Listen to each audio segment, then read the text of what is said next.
When it comes to high school comedies, you've got a lot of different options. There are the few genuinely great films that use the end of high school as a backdrop for asking some of life's bigger questions. Some make a point at commenting on larger cultural issues or what it means to be yourself, and some just want to make you laugh. Superbad is one of the few that does all of those things. That's the coolest fucking story I've ever heard in my entire life. That's insane.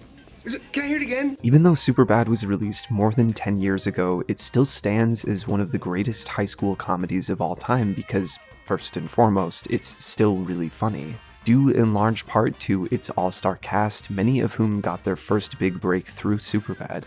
They shot the film digitally and would let the cameras roll for hours so the actors could improvise as much as they wanted. Some of the funnier bits of dialogue only exist in the film because of an improvised moment, like this conversation here with Seth Rogen and Bill Hader. When I first joined the force, I assumed there was semen on everything, and there was some huge semen database that had every bad guy's semen in it. There isn't. That doesn't exist. I often go to sleep and dream of waking up in a world where everything is covered in semen. I mean, who doesn't? And that's the only way you can find DNA, by the way. Semen. Is if it's in the jizz. It's the best DNA is in the jizz.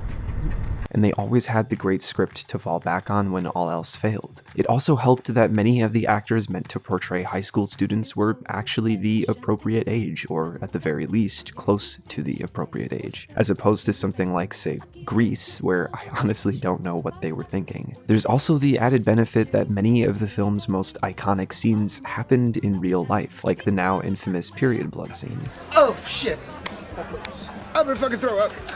Someone period on my fucking leg. Oh, shit. Since they started writing the script in middle school, they had more than a decade's worth of true stories that could find their way into the film. But it was always a collaboration between the producers and the director and the cast and the writers to make sure that they were telling a story that felt honest, even when certain scenes would escalate to insane heights. Something else that always stood out to me about Superbad is its lack of cashing in on nostalgia. And what I mean by that is that there are obviously certain comedies that were made after the time that they take place in, so just by the nature of it being a reconstruction of a certain setting is going to end up taking advantage of the nostalgia of that time to help tell their story. But even the different teen comedies that were set in their own present day still tend to rely on a lot of pop culture references to guide the humor, and more often than not the soundtrack is comprised of all of the biggest hits of the time.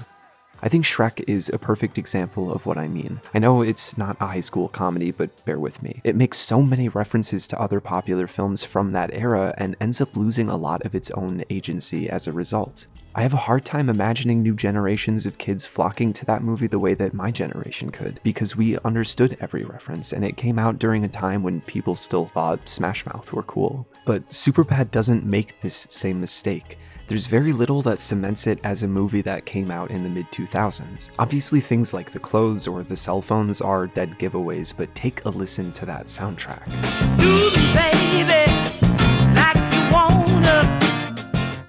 The film's soundtrack is soaked in funk, soul, and classic rock, and its original score by Lyle Workman maintains that same sort of groove throughout. And outside of what I mentioned earlier, or a few scenes like the one with the video game or something like the Coen Brothers reference, almost every joke still works regardless of if you grew up with the film or not.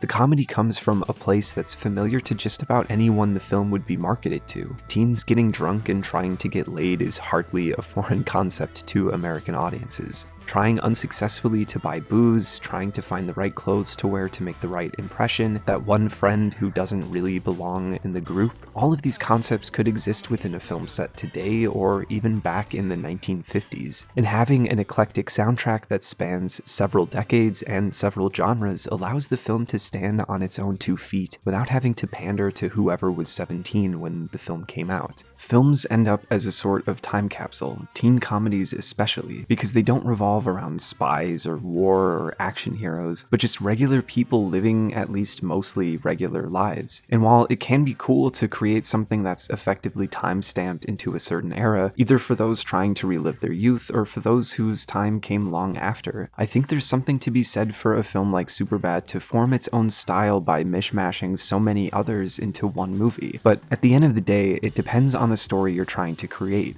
and there's no denying that some films were made better by going in the other direction. But what stands out to me more than music or costume choices is how problematic some of the behavior or language starts to look upon rewatching certain movies. No, really, I'd like to, but I can't. I mean, if old Mr. Simpson came in here and saw me dancing with one of you sexy little, excuse me, one of you young ladies, you'd have my rear end. Okay, thank you. Yikes. But what about something a little more recent? For those who didn't grow up in the early 2000s when the American Pie movies were still relevant, it's pretty hard to describe just how wildly popular these films were. The franchise has grossed over $1 billion worldwide, people everywhere were quoting the movies nonstop, and it spawned a whole host of other raunchy movies that tried to capture the success of the films. But nowhere did anyone seem to mention a really troubling scene. For some context, Jim has a crush on the foreign exchange student Nadia, who asks for his help with studying, so he invites her to come over to his house after she finishes with ballet practice. Perhaps, I could come by your house afterwards? I could change clothes at your place. His friends proceed to tell him to get some balls and live broadcast webcam footage of her undressing on the internet, skipping past the fact that if she's in high school, she's likely a minor making this child pornography. Even if she's a legal adult, no one seems to have a problem with violating her consent or privacy. In fact, they question his very manhood for his reticence to the idea. So of course he does it, and because it's a movie, of course she ends up just laying around naked, and of course ends up finding his dirty magazines and begins touching herself. And then obviously when he comes back, she's totally into it. But turns out that he sent the link to the whole school, and the only logical follow-up is obviously for her to fall in love with him and continue a long-distance relationship of sorts when she moves back home. It's literally porno logic presented in a movie targeted towards teenagers, telling guys that it's totally fine to set up a secret webcam to spy on naked women, and it's totally fine to share that footage with all of your friends. And don't worry if she finds out, she won't be mad, she'll be so flattered she'll want to have sex with you.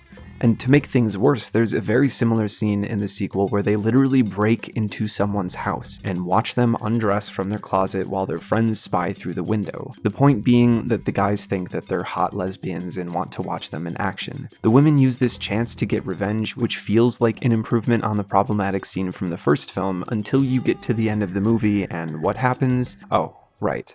Now, compare all of that to this scene from Superbad. Evan has had a crush on this girl for a long time, and they've shared some small flirtation throughout the movie leading up to the party, but when he gets there, she's already hammered, so he asks the question. And if I get with her and I'm not drunk, isn't that, like, unethical? Oh, not if you're drunk too. I guess.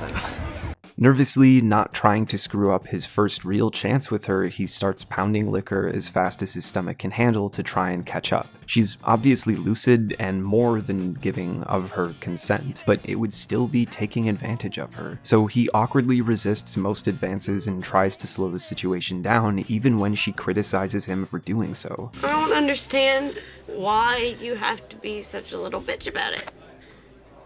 You just call me bitch? Yes. I'm scared. See, I think we're not thinking clearly. Ah! Holy shit! Oh my god! Go get Gabby! And while he may have been thinking he screwed everything up, it turns out to be quite the opposite. When they run into each other the next day at the mall, she apologizes and even thanks him for being a nice guy. Oh, that's okay. Despite all of the foul language and often misogynistic dialogue, they're actually decent guys that understand the difference between right and wrong. They understand that consent is important, and so is the context of that consent. Really, it's all about following one simple rule. To the respect of women, to people respecting women. The film sets itself up like any other dumb comedy about teens trying to get laid, and there's plenty going on in the earlier parts of the film that suggest it is just as sex-obsessed as any other high school movie, but what's made clear by the end of the film is that all of this is really about their own anxiety at going to separate schools for the first time in their friendship, and this is their last-ditch effort to find a girlfriend for the summer to make that transition easier. I mean, there's a reason that the most emotionally vulnerable scene in the film is between the two leads as they profess their love for each other. It's like, why don't we say that every day? Why can't we say it more often? I just love you. I just want to go to the rooftops and scream, I love my best friend Evan. We should go up on my roof. For sure. I want the world to know. It's the most beautiful thing in the world. something else that you'd be hard-pressed to find in any other teen comedy until Superbad came along. Despite the hard R-rated language, it's a surprisingly wholesome film that dismantles some of the more unfortunate symptoms of masculinity that says a woman is a prize to be won, or that any intimacy between two men must just mean that they're gay. And it's all hidden under enough dick jokes that it doesn't feel like a preachy after-school special either, making it actually stand a chance at reaching the audience that needs to hear it most. So while Superbad may not be my favorite comedy of all time, that spot would belong to Fear and Loathing in Las Vegas, which I might cover at some point if there is enough interest. I think that Superbad gets so many important things right. By not relying on parody or pop culture for its laughs, by not reinforcing troubling behavior of men that sees women only as objects for sex, and by allowing two men to show each other genuine affection. It sets it above most of its peers, and in my opinion, hasn't been topped since. This video was brought to you by Squarespace. They're offering my viewers a free trial as well as 10% off of their first purchase. You can sign up by going to www.squarespace.com/filmradar or by clicking the link in the description. I've been using my site for about a year now as the landing page to promote my work. Much of the work that I do for this channel goes into creating the different visuals that you'll see in each video. So it's a great place for me to put those different visuals together that doesn't necessarily require people to sit through the entire video. The goal is for my website to not just be a carbon copy of my YouTube page, but to also provide an efficient contact sheet or a way for me to link to where my work has been shared in the past. I put the entire site together in less than a day, and updating along the way has been incredibly easy. Of course, if you do ever run into any problems or questions, you can always use their customer support that is available 24 hours a day, 7 days a week, 365 days a year. So if you want to sign up and make a site of your own, be sure to head over to www.squarespace.com/filmradar to get your free trial and 10% off of your first purchase.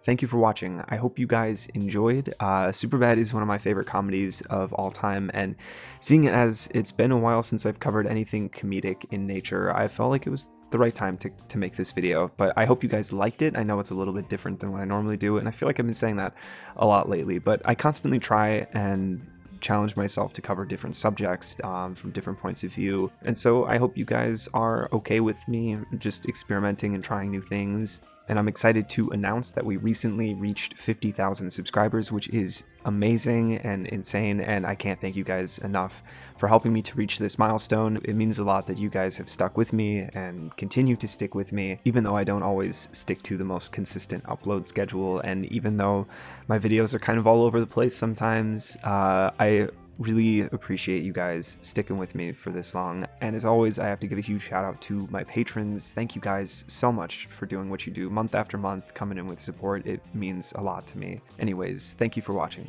and I'll see you next time.